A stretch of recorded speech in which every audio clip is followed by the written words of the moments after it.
One of the biggest failures that I've experienced in the short time that I've been alive is not becoming a college basketball player. That had been my dream from grades. It was like from the third grade to my senior year of high school.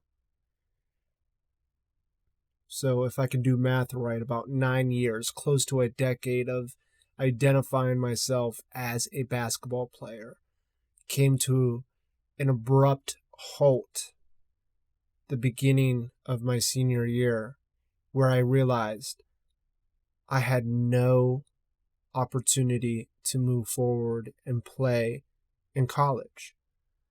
I had not talked to any scouts, had not talked to any collegiate basketball coach. I had no idea what the next step was, because for me, for a decade, I was a basketball player, and that's what I was going to do. And I used that as a crutch throughout high school.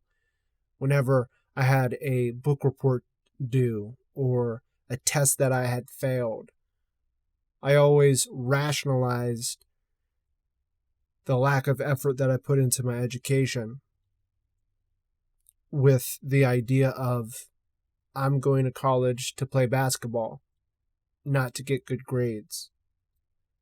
That mentality shattered me when I realized that playing basketball in college wasn't going to be my reality.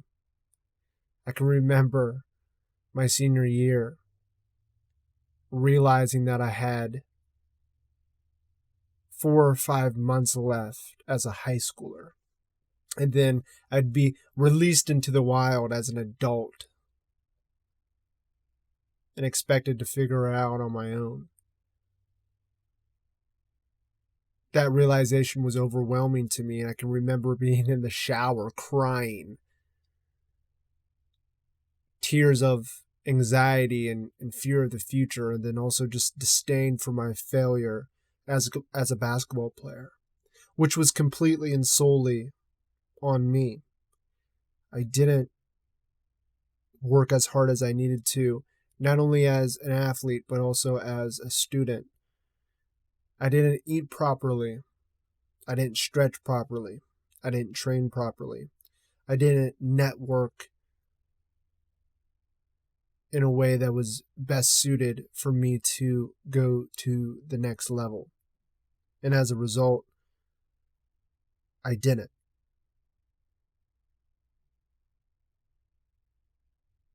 And that has brought to me this idea of identification when we have failed.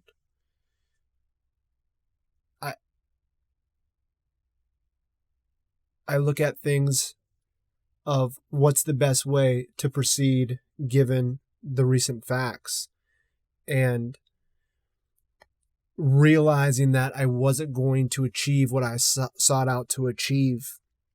I had nowhere else to hide. I had nowhere else to point to but to myself and to the failure. And I feel like for me in my life, that marked the first failure in my life that I could not ignore, that I couldn't justify or rationalize away. And I promised myself that whatever I would do moving forward, I would just work hard. I would just focus on doing what I need to do to contribute in the best way that I possibly can.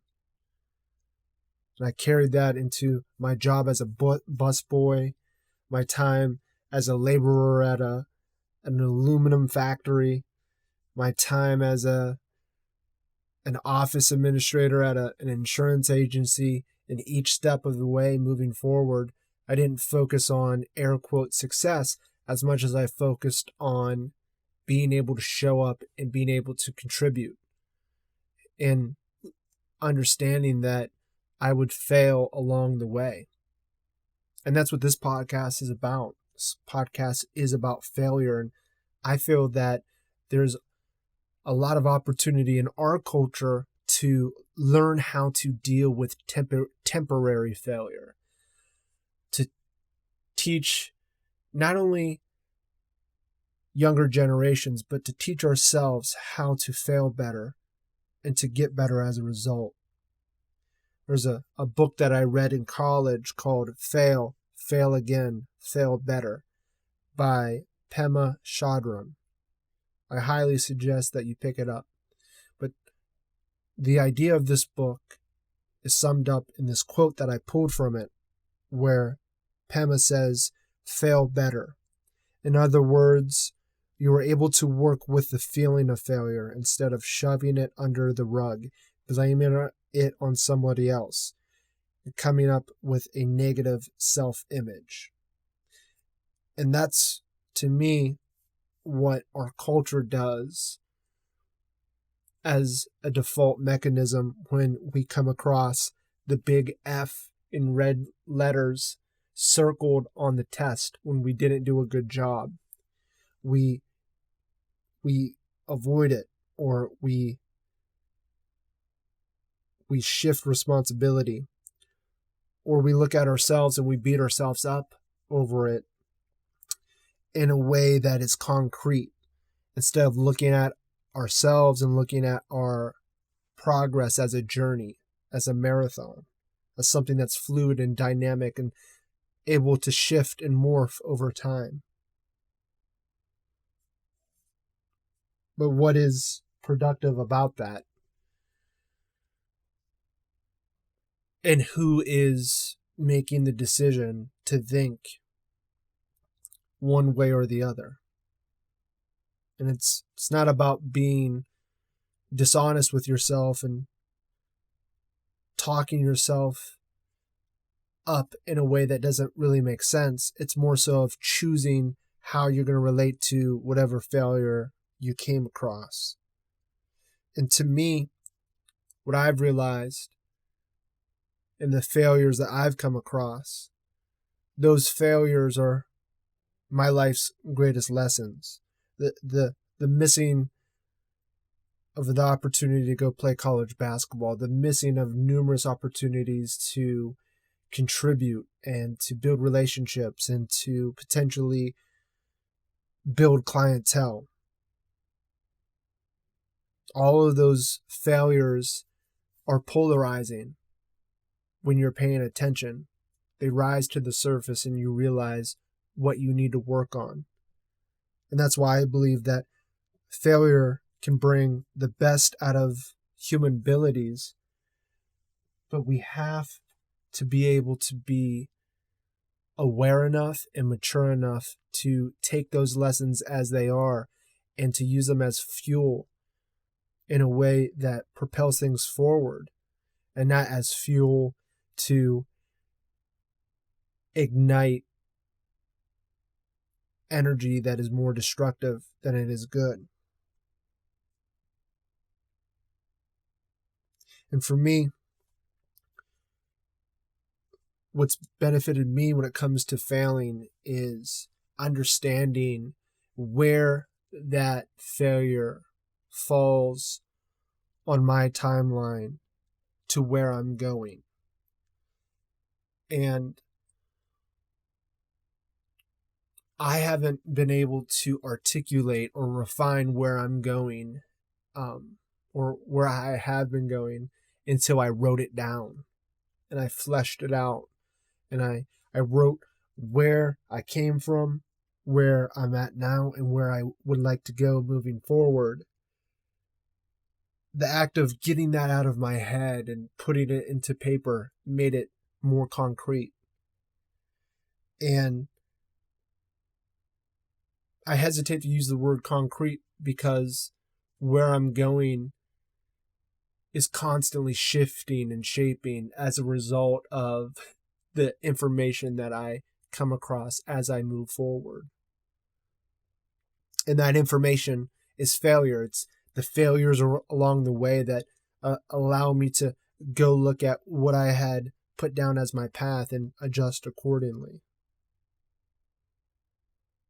It makes me think of a book that I read. It's called I Can See Clearly Now, written by Wayne Dyer.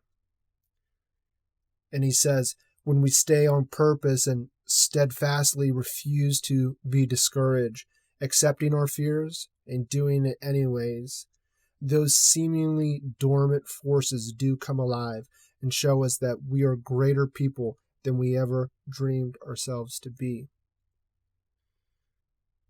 Stay on purpose and accepting fear and doing it anyways. Those three things allow us to look at failure and define it in a way that helps us instead of hurts us. It gives us enough space to say, well, I'm not going to give up now because that doesn't make sense. That's not part of the path. It's not part of the purpose. But by looking at failure in a sense of something that's always coming and it's bringing forth new information that could help you, that seems like a more productive path than the alternative. And it comes down to your decision making on how you're going to look at things, how you're going to define success, and how you're going to utilize failure. I've talked about this in the podcast before, of the source of where we've come from, or where you've come from, or where I've come from. And I believe that where we come from is powerful. And I don't think there's any arguing that, from whether if you're an agnostic or an atheist or a Muslim, whatever you believe. I think what it all points to is that just being able to believe, just being conscious, just being a living entity is powerful. And I believe that you come from a powerful place. And when you choose to believe in yourself, you're believing in the same power that brought you here. And I feel like when we don't believe in ourselves, and when we allow failure to cover that up, it kind of blocks that realization of what you're a part of. And that's much grander, much bigger than that minuscule failure that's being pinpointed in your direction right then and there. To me, allowing failure to overwhelm and overcome you is short-term thinking. It's very narrow thinking.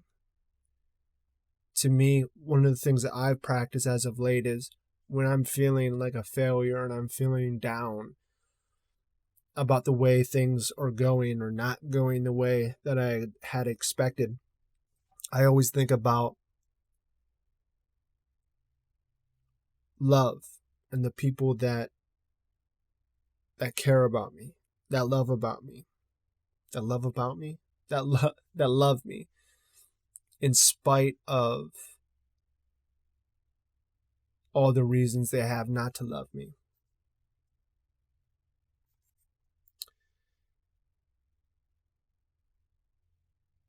And that kind of brings me to a place where I can look at things objectively, and I can look at things at a much broader picture, at a much broader level.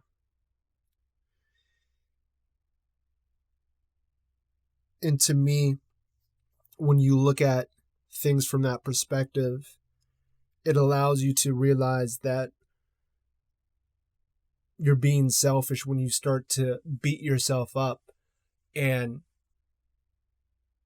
take failing too personally to the point where it hurts your ability to contribute to other people moving forward. And it makes me think of an interview that I had listened to on the Tim Ferriss podcast. And I feel like all these interviews and all these books are kind of mushing together now. And I can't think of the guy who he interviewed, but he was the author of From Good to Great, which is a great book. And this author is a well-known author, and I guess not too well-known for me to remember his name. But one of the things that he had said was he had met with the well-known business author Peter Drucker when he was younger, and he spent like 3 days with this well-known business coach. And the last thing that this guy told him before the author had took off was that you're worried too much about being successful. Just be worried about being useful. And obviously that has stuck out to me as a huge challenge and a hurdle that I focus on, where I worry about too much being, air quote, successful instead of being useful. And it makes me think of when Elon Musk was on the Joe Rogan Experience, and he said that his goal is to be useful. And I think that that's a useful perspective to carry for all of us.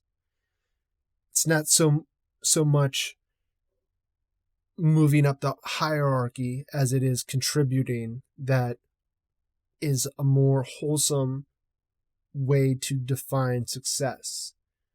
I think conventional metrics of defining success of a specific LinkedIn title or a job title that you have on your door or the tax bracket that you're in is a shallow form of defining success, which has a lot of more variables that are outside of your control in comparison to your ability to show up every day and to contribute and to provide value at any given step with the work that you do. And it makes me think of when Sam Walton, founder of Walmart, had wrote in his book Made in America. He said, get up every day determined to improve something. Don't be afraid of being wrong. Just admit when you are, learn from it, and head in a new direction. And to me, that one sentence kind of sums up what we have control over and how we can contribute and how we can define success despite some of the conventional metrics that may point to you don't have enough followers, you don't have enough money, you don't have enough clout to dictate leverage that's around you. It's about looking at those failures along the way and looking at them as lessons and incorporating them into the path and the purpose that you've set for yourself is way more beneficial than allowing the mistakes to become as an excuse of as why you're not contributing to your fullest potential. So it seems to me as if failure and success, air quote success, are two sides of the same coin. They pull on each other, they reveal each other, they help one another become more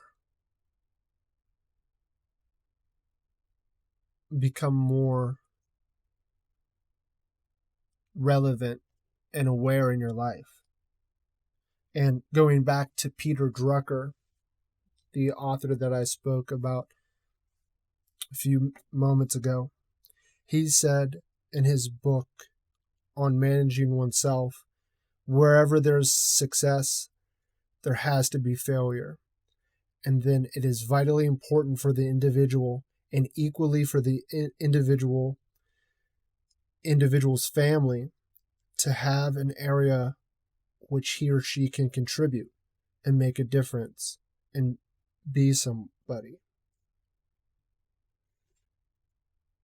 So whether you're the CEO of a Fortune 500 company or a lowly podcaster who's recording in a closet, what is the contribution that you're making? It makes me think of a saying that a business owner of mine had told me in college, where he brought up this idea of passion. And he says that millennials are in this phase right now where it's follow your passion, do what you love. And he said that he doesn't believe in that because he comes from an era where people did what they had to do because they had to do it. And they did it with pride. And to me, that makes a lot more sense of doing what you love, because you might not always have the ability to do what you love. You know, I love walking in the woods. I think if I followed that passion, it'd be very difficult for me to keep paying the lease of this apartment if I only did that, right? But you can always love how you do whatever it is that you're doing. So if you find yourself in a cubicle, in a warehouse, on a construction site, and you feel like, I don't love this, well, you can always make the decision to love how you do what you do. And along the way, the mistakes, the setbacks, and the failures are all information on how you can do better the next time. So that way you can contribute more and love what you do even more. Thank you for listening, and have a great week.